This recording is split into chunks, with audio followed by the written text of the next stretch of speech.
Motorcycle ভাত খাই, ওর বাইরে শেষ হয়ে গেছে, আমার ৬,০০০ টাকা লাগবে। লাশ কাটা ঘরের সামনে এভাবেই কান্নায় ভেঙে পড়েন স্বজনরা।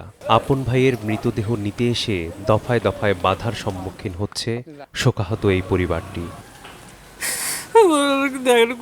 ভুক্তভোগীর দাবি, লাশ নেয়ার জন্য ময়নাতদন্তের দায়িত্বে থাকা ডোম চাইছে ৬,০০০ টাকা।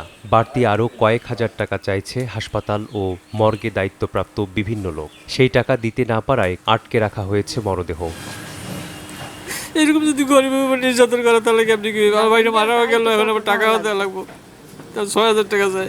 আমার ওখানে শহীদার আছিল, হেরা দ্বারের কাছে যাইয়ে দেখে যে আমারই দেওয়ার আঙ্গুল দুটো কাটা আর আপনার গলায় একটা তাবিজ যেই কইছে। এবারে আমি শুনি, এবারে আমার স্বামীরও ফোন দিয়েছি, শাশুড়ি টাশুড়ি সবাই, এবার পরে তারা তো রওনা দিচ্ছে। স্থানীয়রা জানান, শুক্রবার ভোরে ঝালকাঠি সদরের সবগ্রাম ইউনিয়নের দিঘির পাড় থেকে উদ্ধার করা হয় মোটর মেকানিক সোহেল কারিগরের জবাই করা লাশ। পরে খবর পেয়ে মরদেহ উদ্ধার করে মর্গে পাঠায় পুলিশ।